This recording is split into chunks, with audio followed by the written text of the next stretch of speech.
Padre Celestial, tu pueblo se haya reunido al comenzar las horas de tu santo sábado para tributarte la honra, la gloria y la alabanza que tú te mereces como nuestro Dios, como nuestro gran Creador. Te pedimos, Señor, que al abrir tu santo libro, tu Santo Espíritu acompañe a tu pueblo. Acompaña especialmente a las visitas en nuestro medio, que puedan comprender el mensaje, recibirlo en el corazón y tomar la decisión de obedecer lo que tú nos enseñas. Gracias te damos por la promesa de tu compañía. Reclamamos esa promesa en el precioso nombre que sobre todo nombre, el nombre de Cristo Jesús. Amén. La Iglesia Adventista del Séptimo Día tiene un concepto de eventos finales muy diferente que todas las demás iglesias. Hay muchas diferencias entre la escatología adventista. Escatología significa los eventos finales que concibe la Iglesia Adventista y los conceptos que tienen otras iglesias. Esta noche, para comenzar, voy a compartir una de esas divergencias entre la Iglesia Adventista y la mayoría de las iglesias, por lo menos las iglesias carismáticas, las iglesias pentecostales evangélicas. La mayoría de los cristianos hoy en día creen que se pueden preparar para la venida de Jesús hasta que Él venga. Pero la Iglesia Adventista cree, en armonía con la Biblia, y lo vamos a comprobar esta noche y también mañana en nuestro tema, que la puerta de la gracia para este mundo se va a cerrar antes que Cristo venga. Todos los casos se van a decidir antes que Jesús venga. Se va a cerrar la puerta de la oportunidad, se va a cerrar la puerta de la gracia. Luego va a pasar un periodo que se conoce como el tiempo de angustia. Y solo después del tiempo de angustia regresará Cristo en poder y gloria para reclamar a su pueblo. Es decir, la Iglesia Adventista, en armonía con la Biblia, enseña que si no estamos listos para cuando se cierre la puerta de la gracia, no vamos a estar listos para la segunda venida de Jesús. Ahora ustedes dirán, pastor, ¿a dónde enseña la Biblia este concepto? Antes de compartir 11 ejemplos de la Biblia, de los cuales vamos a estudiar algunos esta noche y algunos mañana, permítame mencionar que en todas las historias que vamos a examinar hay varios comunes denominadores, es decir, elementos que tienen estas historias en común. En primer lugar, en cada una de las historias hay un remanente fiel. En cada una de estas historias hay enemigos del remanente fiel. En cada una de estas historias hay un tiempo de angustia para el remanente fiel porque los enemigos quieren acabar con ellos, los aborrecen. En cada una de las historias encontramos que la fe de los fieles de Dios es severamente probada en el tiempo de angustia. En cada una de estas historias notamos que Dios se demora en responder a las oraciones de su pueblo, porque su pueblo ora que Dios por favor los libre de manos de sus enemigos, pero Dios no responde inmediatamente. Dios demora en responder a las plegarias de su pueblo. Y el último punto que tienen todas estas historias en común es que finalmente Dios interviene después de la demora para librar a su pueblo. Repito nuevamente los elementos que tienen en común estas historias. Número 1, un remanente fiel. Número 2, un enemigo o enemigos del remanente. Número 3, por la enemistad de los enemigos, el pueblo de Dios pasa por un terrible tiempo de angustia. Su fe es severamente probada. Dios no responde inmediatamente, demora en responder a las plegarias de su pueblo para que Dios los libre. Pero finalmente Dios interviene y libra a su pueblo del tiempo de angustia o la crisis por la cual estamos pasando. Ahora, la historia que ilustra mejor que cualquier otra historia este proceso que acabo de describir es una historia que encontramos muy temprano en la Biblia. Es una historia que encontramos en el libro de Génesis. Ahora, no voy a contar toda la historia porque no es posible cubrir todos los detalles. Tengo una presentación de 1 hora nada más sobre este punto específico, pero les voy a cubrir los puntos principales. Ustedes recuerdan que antes del diluvio Dios llamó a Noé para que predicara un mensaje al mundo antediluviano. Su mensaje dividió al mundo en 2 grupos. Los que aceptaron el mensaje, que fueron todos los miembros de su familia, y los que rechazaron su mensaje. Es decir, la predicación de Noé dividió a la raza humana en 2 grupos, los salvos y los perdidos. Cuando Noé terminó de predicar su mensaje, después de 120 años, algo extraordinario sucedió. Se encuentra descrito en Génesis 7 y el versículo 16. Génesis 7 y el versículo 16. Dice allí, ¿qué sucedió cuando Noé terminó su predicación? Hablando de los animales que vinieron al arca, dice, y los que vinieron, macho y hembra de toda carne vinieron, como le había mandado Dios, y Jehová le cerró la puerta. ¿Qué hizo Jehová? Cuando Noé terminó de predicar, Jehová le cerró la puerta. Y apenas se cerró la puerta, comenzó a llover. No. Eso no lo dice la Biblia. Yo pregunto, ¿pasó un tiempo entre cuando se cerró la puerta y cuando comenzó a llover y vino la destrucción? ¿Cómo no? Ahora, durante ese tiempo, ¿los que estaban perdidos se podían salvar? ¿Y los que se salvaron se podían perder? ¿O todos los casos estaban decididos cuando se cerró la puerta? Todos los casos estaban decididos cuando se cerró la puerta. La destrucción sencillamente destruyó a los que estaban afuera cuando se cerró la puerta. ¿Me están entendiendo? Ahora, hablemos unos momentos de lo que sucedió durante el periodo entre cuando se cerró la puerta y todos los casos estaban decididos y cuando vino la destrucción o comenzó a llover. Yo pregunto, ¿creen ustedes que los que estaban dentro del arca, su fe fue severamente probada por cada día que pasó? ¿Hubo una demora en Dios responder? ¿Cómo no? Imagínense, pasa un día, cielo azul. 2 días, ni una gota. 3 días, radiante el día. 4 días, 5 días, 6 días, 7 días. Porque pasaron 7 días, el 8º día fue cuando comenzó a llover. Y los que estaban afuera, ¿cómo se portaron durante esos 7 días? ¿Creen que cada día se portaron peor que el día anterior? Lógicamente, los enemigos estaban afuera burlándose de los que estaban adentro y los de adentro, su fe estaba siendo severamente ¿qué? Probada.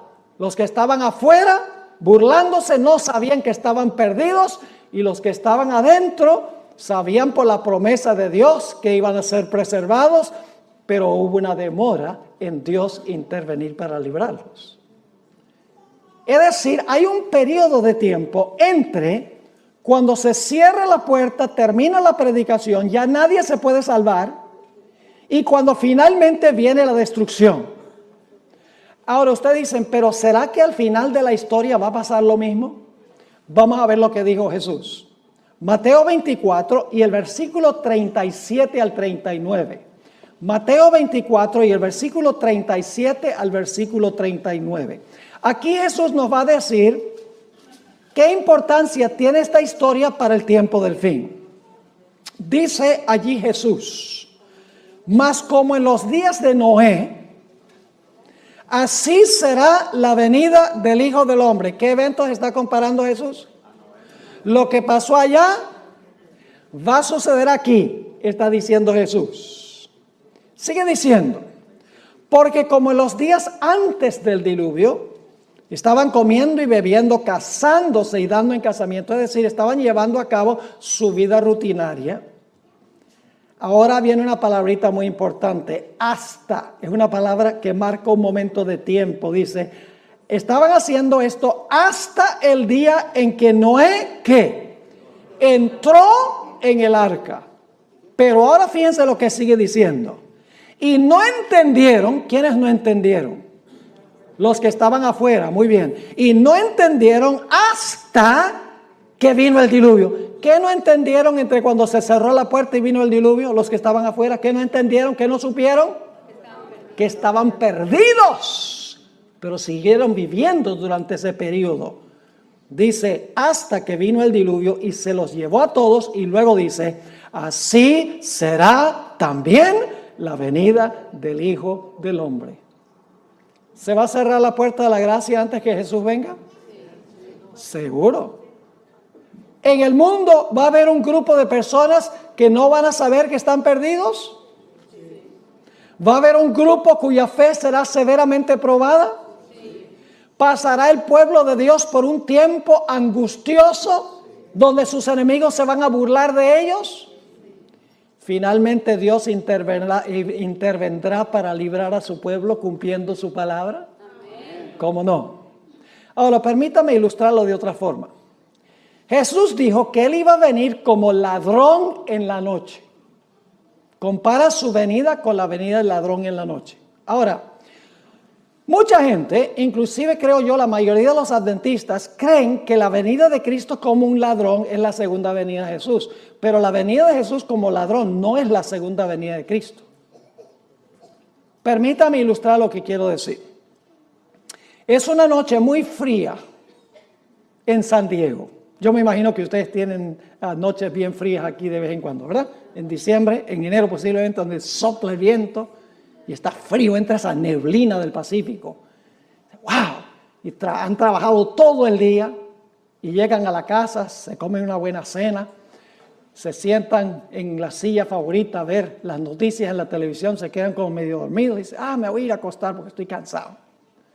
Y entonces va la persona, se acuesta, y apenas se acuesta y se pone las cobijas encima, que está calientico, y ha bajado el termostato de la casa, porque uno duerme mejor con el termostato bien bajo. La persona dice, se me olvidó trancar la puerta. Y estoy aquí debajo de esta cobija calientico, sabroso. Qué flojera me da salirme de debajo de la cobija para ir a trancar la puerta, y la persona dice, al fin y al cabo yo llevo viviendo en esta casa 25 años y nunca ha llegado el ladrón. Y se queda con las cobijas puestas. A medianoche, porque Jesús dijo que vendrá como un ladrón a medianoche. A medianoche, a que no adivinan quién llega. El ladrón llega, exactamente. Y el que está en la casa está ¿qué? Durmiendo. No sabe que el ladrón ha venido. Y el ladrón entra a la casa y se roba la cámara de video, se roba el celular, se roba el dinero que consigue, mejor dicho, se roba todo lo que tiene valor y se va. Los que están adentro de la casa no saben que el ladrón ha venido. ¿Cuándo descubren los que están en la casa que el ladrón hizo una visita? Cuando se despiertan por la mañana, pero ya para ese momento es demasiado tarde. Cuando Jesús dice que Él va a venir como ladrón, lo que está diciendo es que Él va a cerrar la puerta de la gracia, y si no estamos velando, si no estamos listos, seremos tomados por sorpresa, y solamente cuando Cristo venga nos daremos cuenta que estamos perdidos. ¿Me están entendiendo lo que estoy diciendo? Y ahora escuchen bien lo que voy a decir. Muy importante. Tenemos un momento en la historia de este mundo cuando se va a cerrar la puerta de la gracia para todos los seres humanos. Pero si usted se llega a morir esta noche, su puerta se cerró. Su puerta individual. Porque la Biblia dice que Dios establece que el hombre muere una vez y después de eso viene el juicio. Es decir, no podemos decir, bueno, yo me voy a preparar y voy a estar listo cuando se cierre la puerta de la gracia. O yo voy a demorar porque la puerta de la gracia no se va a cerrar todavía porque no ha llegado la ley dominical.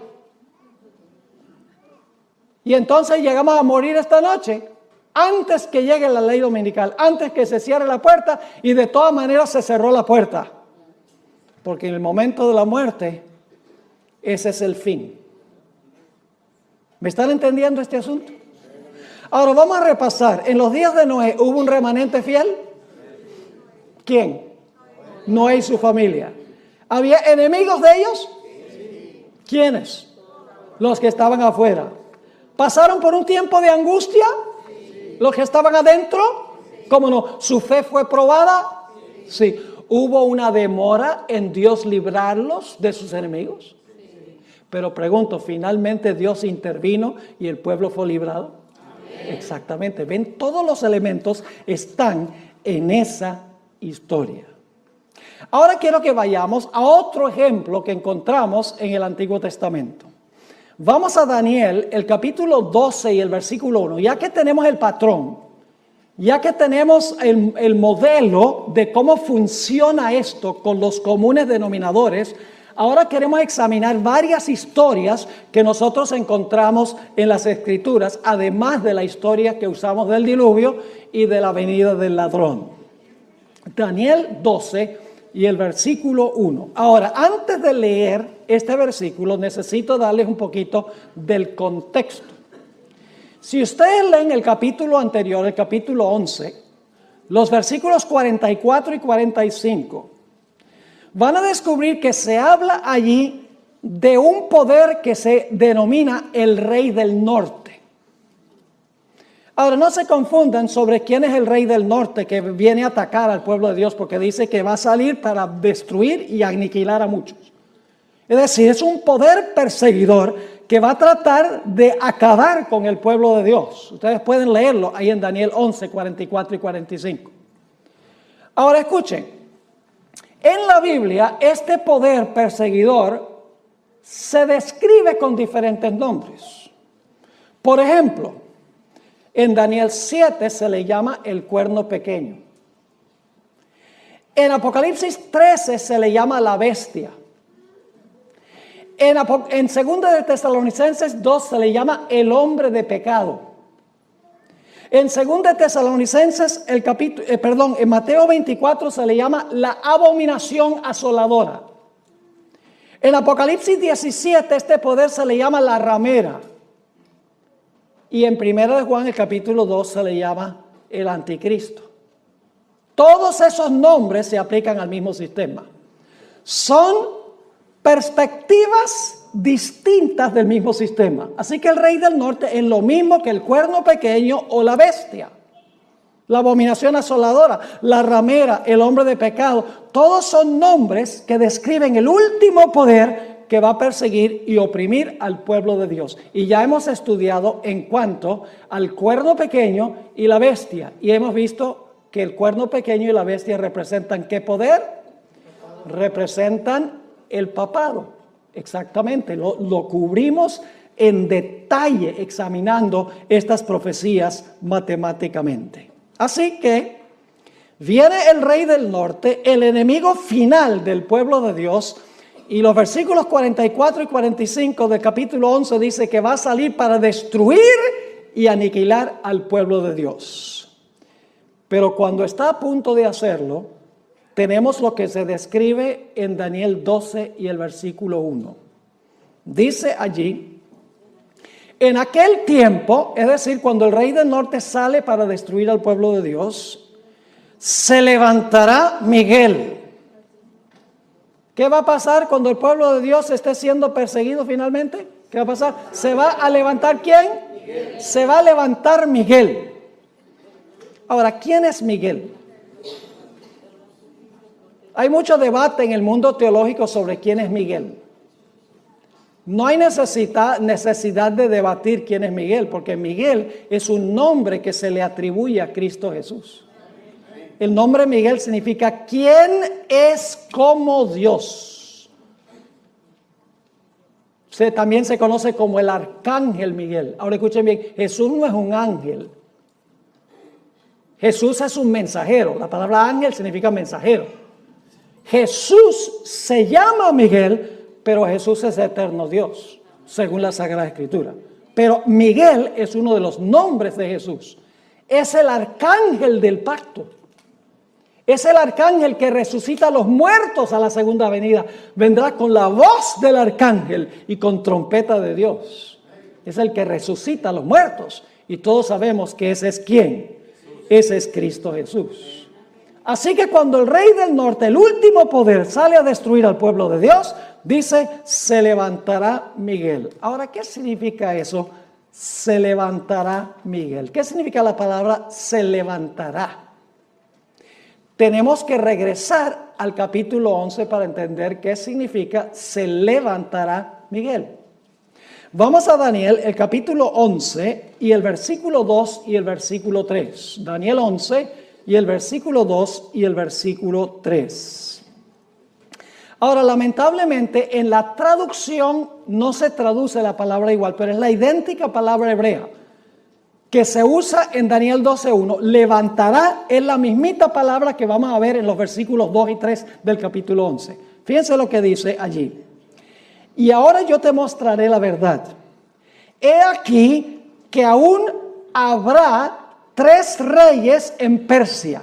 Esa palabra habrá se podría traducir, se levantarán 3 reyes en Persia. ¿Qué significa eso? Que de aquí en adelante se levantarán 3 reyes en Persia. Significa que después de eso van a reinar 3 reyes en Persia, ¿sí o no? Van a ocupar el trono 3 reyes en Persia. Se van a levantar para gobernar. Ahora, note que sigue diciendo aquí, ahora yo te mostraré la verdad, he aquí que aún habrá o se levantarán 3 reyes en Persia, y el cuarto se hará de grandes riquezas más que todos ellos, y al hacerse fuerte con sus riquezas, levantará a todos contra el reino de Grecia. Y luego dice, se levantará luego un rey valiente.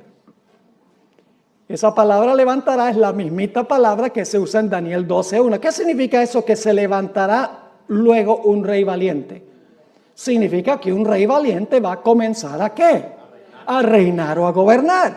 Así que dice, el cual dominará con gran poder y hará su voluntad. Así que, ¿qué significa cuando dice que Miguel se levantará? Significa que Miguel va a comenzar a reinar.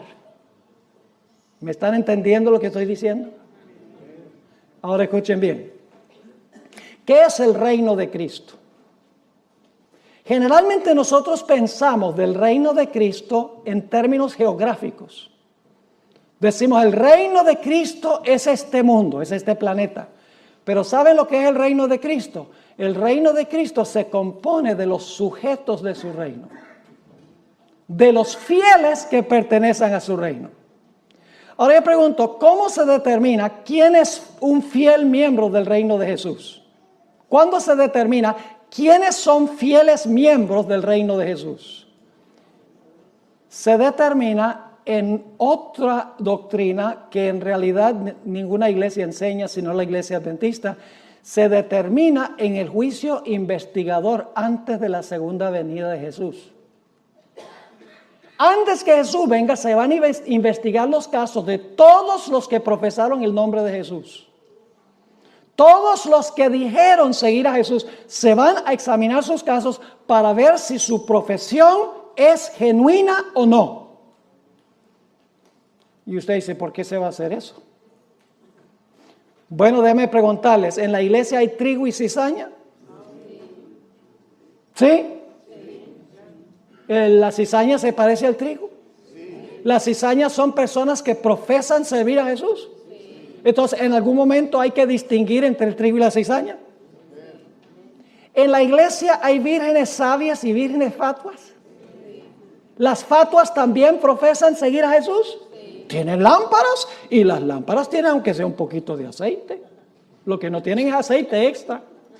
Yo pregunto, ¿en la iglesia hay buenos peces y malos peces? Sí. Jesús usó la parábola de la pesca.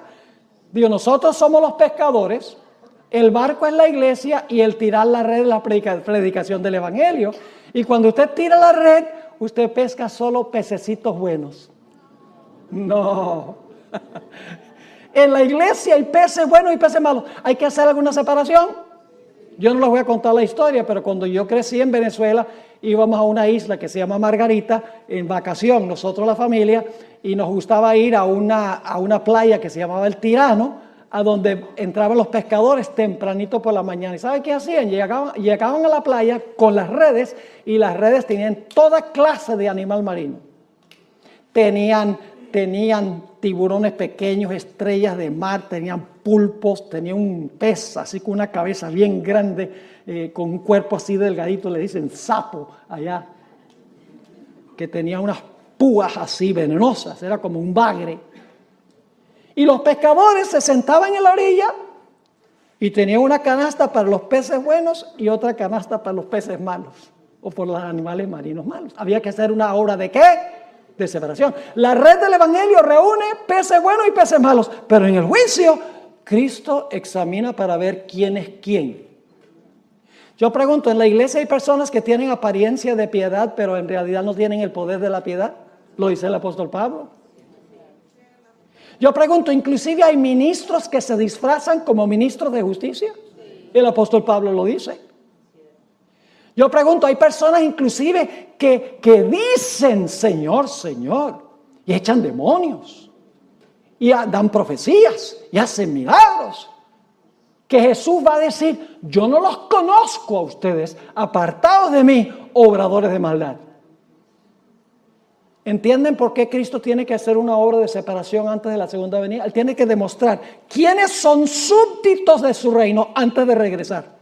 Y cuando haya mostrado en el juicio quiénes en verdad son miembros de su reino está completo y se cierra la puerta de la gracia.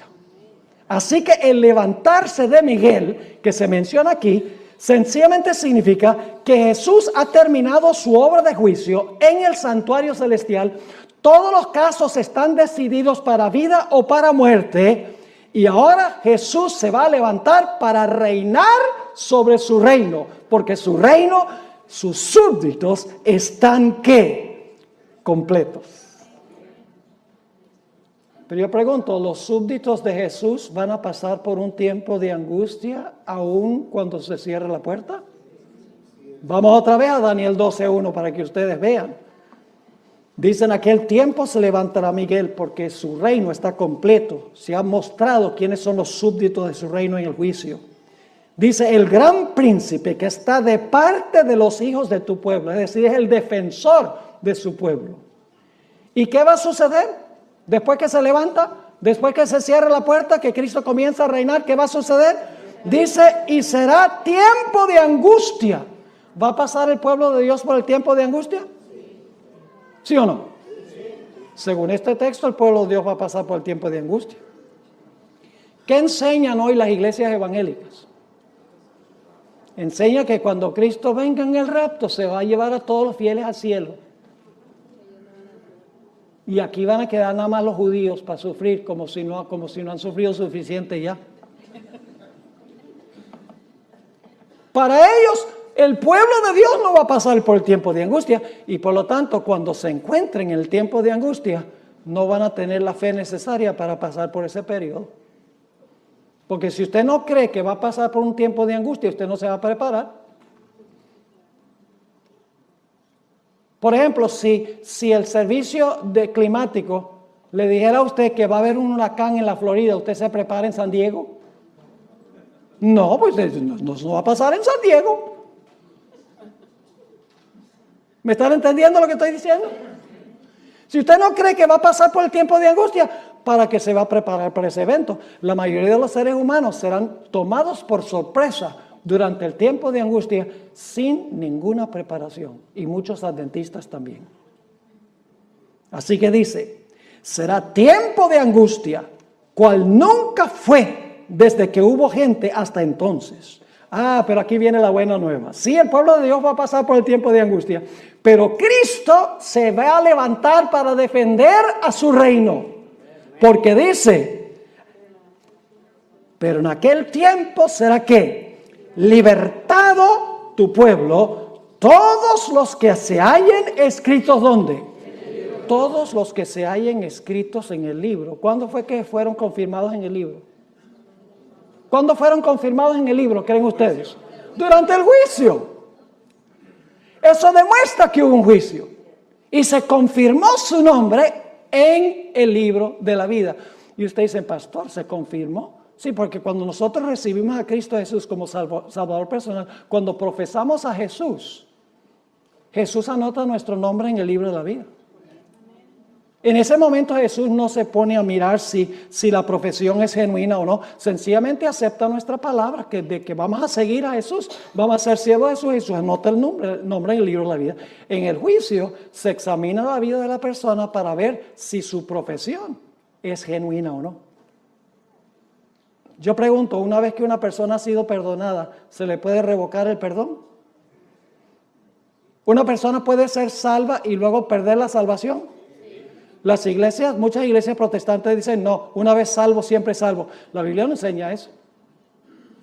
¿Te recuerda la parábola de los dos deudores? Parábola interesante esta de los dos deudores.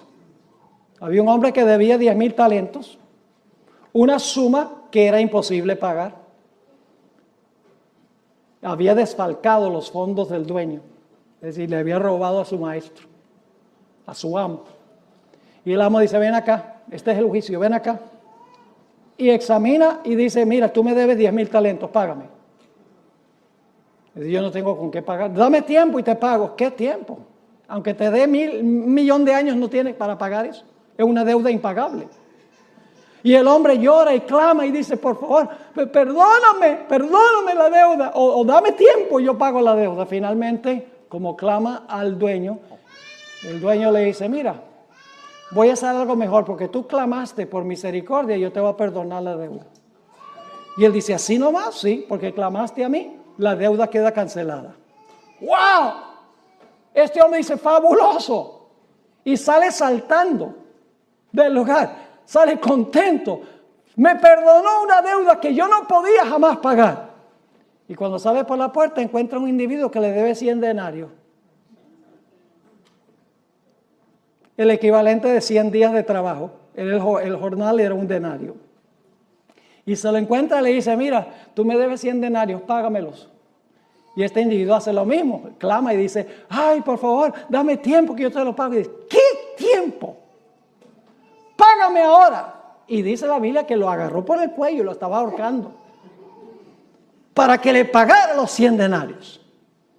Pues resulta que los siervos del amo, que representan los ángeles, fueron allá y le dijeron al Señor, mire, ¿sabe lo que pasó con ese hombre que tú perdonaste esa deuda que él no podía pagar? Él se encontró un compañero que le debía dinero que se podía pagar y no lo quiso perdonar. Y el Señor dice, tráigame a ese reo acá. Y lo trae. Y le dice, tú no eres el que yo te perdoné una deuda grande que tú no podías pagar porque clamaste a mí. Ah, sí, como no, muchas gracias. Y dice, ¿qué es esto que yo oigo de ti? Que si yo te perdono una deuda grande que no podías pagar porque clamaste a mí, tú no eres capaz de perdonarle una deuda a uno que te debe mucho menos porque clama a ti. Perdona nuestras deudas como nosotros perdonamos a nuestros deudores. Y dice que le revocó el perdón. Le revocó el perdón y lo mandó a la cárcel hasta que pagara todo lo que debía y seguro murió en la cárcel. ¿Están entendiendo? Ese hombre tenía lágrimas de cocodrilo. Él no estaba arrepentido por haberle robado a su amo. Estaba triste por el castigo que le iba a tocar. Y se demostró por la forma en que trató a sus semejantes. ¿Están entendiendo este asunto? Así que, mis queridos hermanos y hermanas, Cristo va a librar a su pueblo, todos los que están escritos en el libro, cuyos nombres son confirmados en el libro, en el juicio, a donde se examina a cada profeso seguidor de Jesús.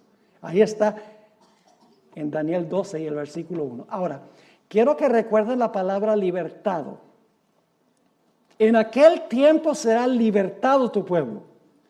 Mañana vamos a hablar un poquito más de esta palabra. Saben que en Daniel la palabra libertado se encuentra solamente en 3 capítulos de Daniel. En Daniel 12:1, que leímos. En Daniel 3, los jóvenes que fueron echados al horno de fuego. Y en Daniel 6, cuando Daniel fue echado al foso de los leones. Los únicos lugares en el libro de Daniel a donde se usa la palabra librado o librar. Entonces debe haber una conexión entre Daniel 12:1 y Daniel 3 y Daniel 6. ¿Están conmigo hasta ahora? Ahora vamos a otra historia de la Biblia. Recuerden nuevamente los elementos comunes. Un remanente que fiel. Enemigos. Un tiempo de angustia. La fe del fiel Hijo de Dios es probada. Dios se demora en responder la plegaria de su siervo y finalmente su siervo es librado. Ahora vamos a estudiar la vida de Jacob, porque ustedes saben que esto se llama el tiempo de angustia de Jacob. Pues si se llama el tiempo de angustia de Jacob, ¿a dónde tenemos que ir para entender el tiempo de angustia de Jacob? Pues sería bueno ir a la historia de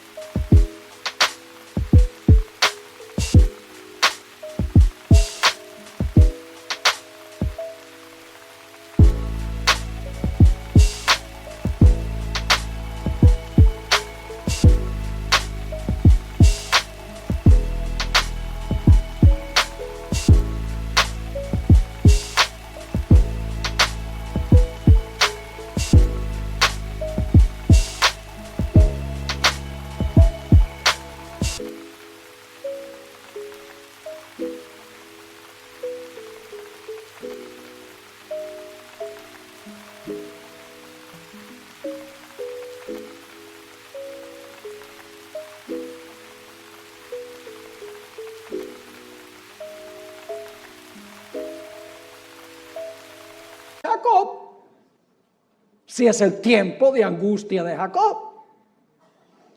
La historia de la angustia de Jacob se encuentra en Génesis 32. Vayan conmigo a Génesis 32 y les voy a compartir algunos detalles. Por la premura del tiempo no podemos cubrir toda la historia, pero les voy a dar los puntales, los puntos más importantes.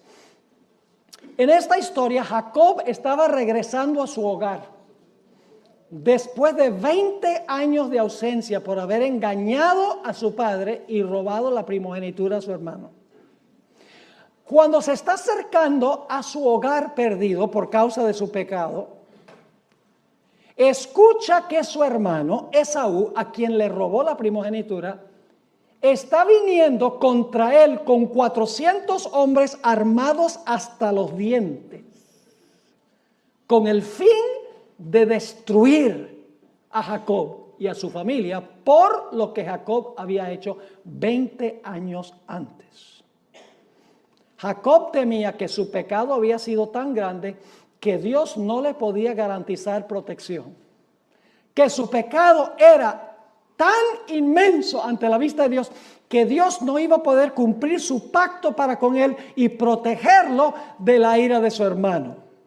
Y por lo tanto nos dice la historia que Jacob fue a la orilla del arroyo de Jaboc y allí vació su corazón en oración a Dios. Pidió a Dios 2 cosas. 1, dame la seguridad del perdón.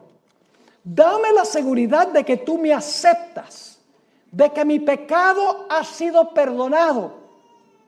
Y luego dice, con esa certeza, dame la seguridad que tú vas a protegerme de la enemistad de mi hermano, que viene con los 400 hombres con la intención de destruirme junto con mi familia.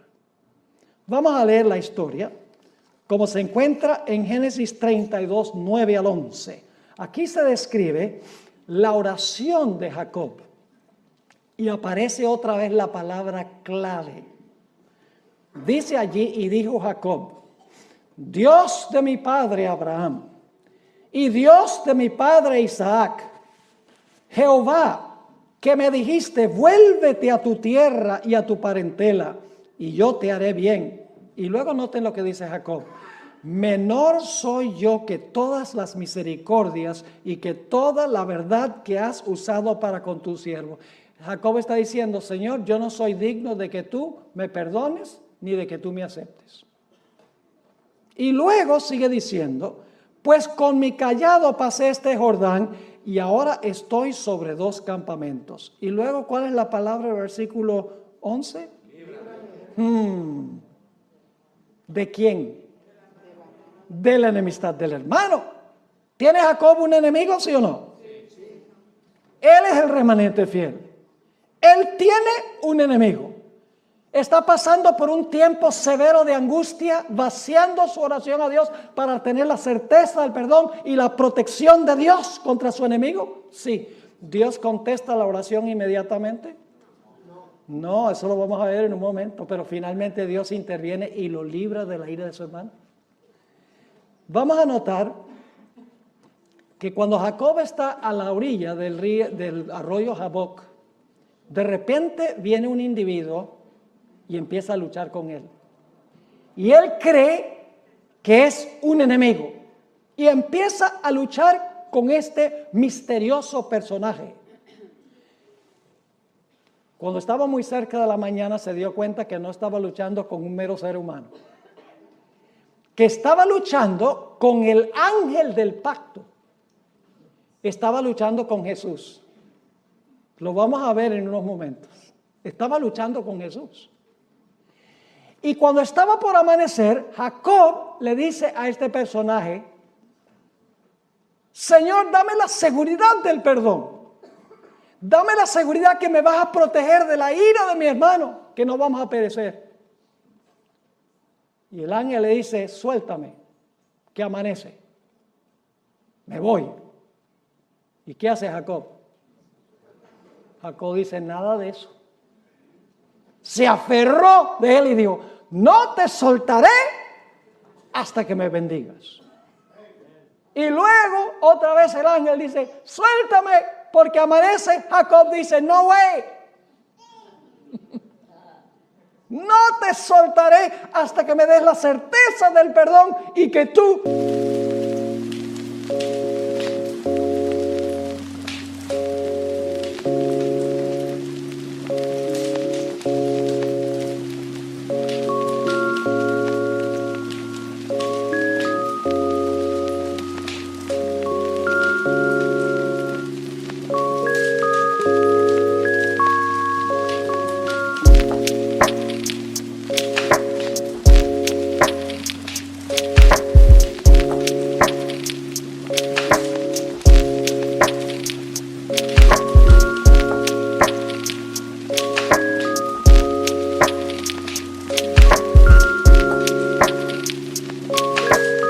me vas a proteger de manos de mi enemigo.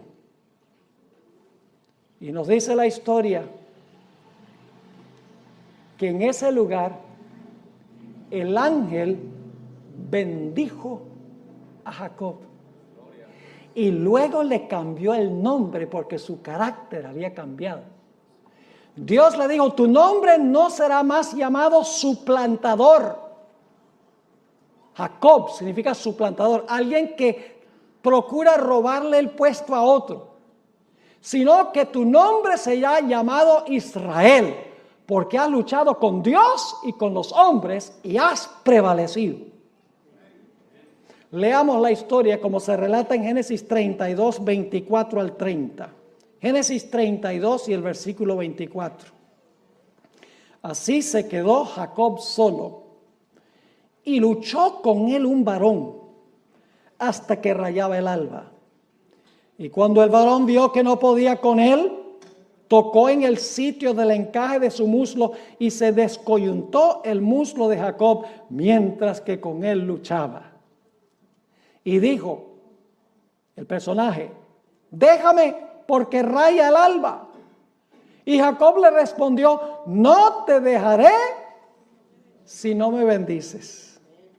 Y el varón le dijo: ¿cuál es tu nombre? Y él respondió: Jacob. Y el varón le dijo: no se dirá más tu nombre Jacob, sino Israel, que significa príncipe de Dios, porque has luchado con Dios y con los hombres y has ¿qué? Vencido. Entonces Jacob le preguntó y le dijo: declárame ahora tu nombre. Y el varón respondió: ¿por qué me preguntas por mi nombre? Y lo bendijo allí. Ahora, ¿quién fue este personaje con quien luchó Jacob toda la noche para tener la seguridad del perdón y la seguridad de la protección contra la ira de su hermano? La Biblia lo describe de dos formas. Noten el libro de Oseas, el capítulo 12 y el versículo 4, ¿con quién fue que luchó Jacob? Oseas 12 y el versículo 4. Interesante este texto, ¿verdad que sí? Dice: ¿venció a quién? ¿Jacob venció a quién? Venció al ángel y prevaleció. Lloró y le ¿qué? Y le rogó. En Betel le halló y allí habló con nosotros. ¿Con quién estaba luchando Jacob? Dice que estaba luchando con el ángel. Lloró y rogó al ángel, dice aquí. Y usted dice: entonces el que estaba luchando con Jacob era el ángel. Sí, era el personaje que en el Antiguo Testamento se le llama el ángel de Jehová. Jesús. Ahora vuelvo a decir que el ángel de Jehová no es un ángel, no es una criatura. El ángel de Jehová es Jesús. Y Jesús es eterno Dios. Pero en el Antiguo Testamento se le llama el ángel o el mensajero de Jehová. Y ustedes dicen: ¿cómo sabe que ese ángel en realidad era Jehová? Por el nombre que Jacob le puso al lugar. Noten Génesis 32 y el versículo 30, el nombre que le dio Jacob a ese lugar. Dice en Génesis 32, 30, y llamó Jacob el nombre de aquel lugar, ¿qué cosa? Peniel. ¿Sabe lo que significa la palabra Peniel? Viene de dos palabras hebreas, pen y el. Significa rostro de Dios. ¿Cómo llamó Jacob el lugar donde luchó con el ángel? El rostro de Dios. ¿Por qué razón? Dice: porque dijo: vi a Dios cara a cara y fue, ¿cuál es la palabra clave ahí? Fue librada mi alma. ¿Están captando la perspectiva? Ahora yo pregunto: al final de la historia, ¿los enemigos del pueblo de Dios van a venir en contra de ellos? ¿Ustedes creen? ¿El pueblo de Dios va a clamar día y noche para que Dios los libre de manos de sus enemigos? ¿Su fe será severamente probada? Ciertamente que sí. El pueblo de Dios finalmente se la ha librado de la ira de la bestia, de su imagen y de la prueba sobre su marca. ¿Cómo no? Ahora queremos ir a otro ejemplo del Antiguo Testamento. El cautiverio de Israel en Babilonia. Permítanme mencionarles los elementos claves antes de leer el pasaje.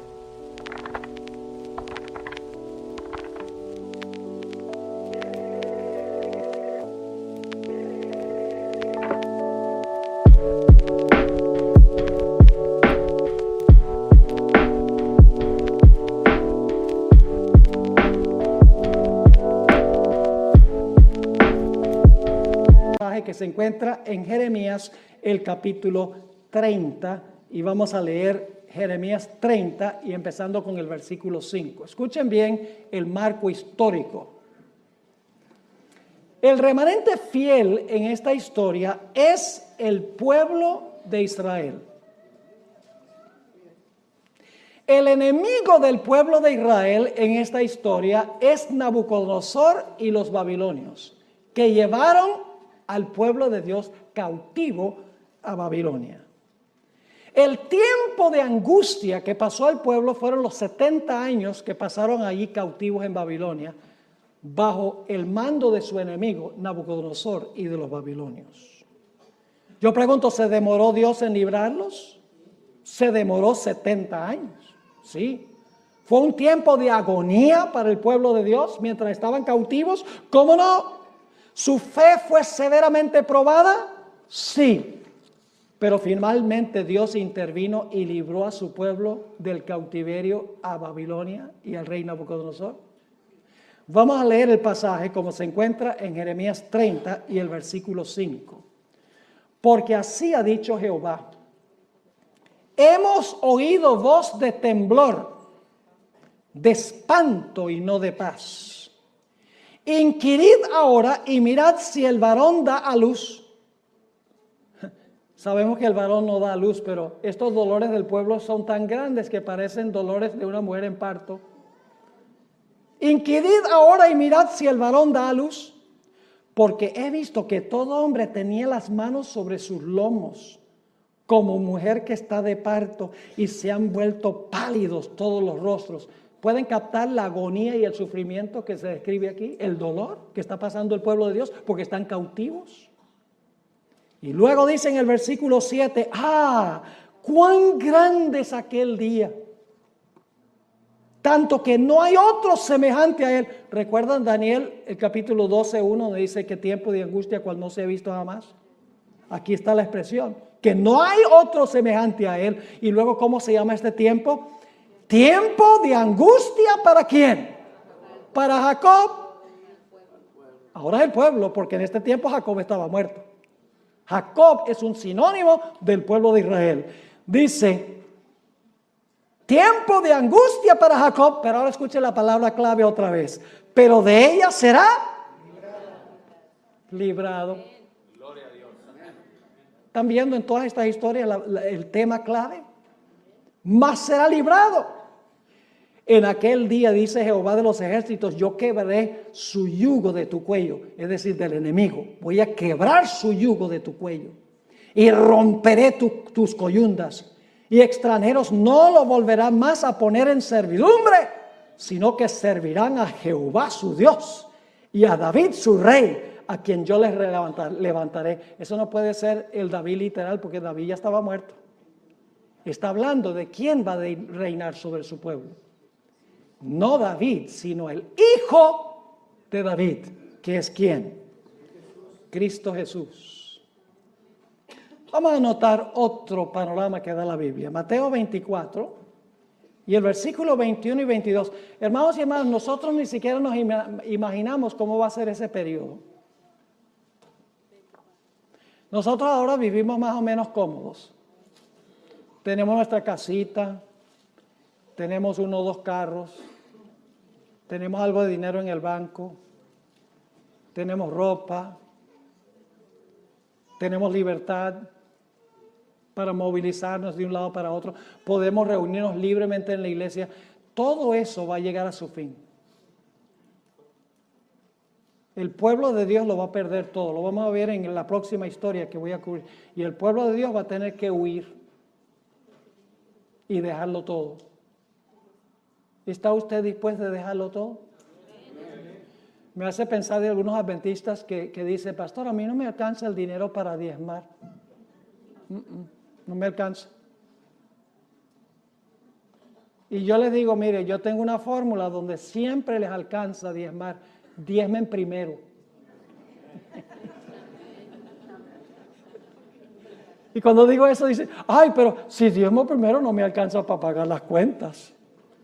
Entonces, usted por pagar las cuentas le va a robar a Dios. Y saben que muchos de esos mismos que dicen, no me alcanza el dinero para diezmar, dicen, pero el día que lo tenga que entregar todo por Cristo, lo entrego todo. ¿Y qué le hace a usted pensar que si no está dispuesto a devolverle a Dios el 10%, de repente le va a devolver la vida?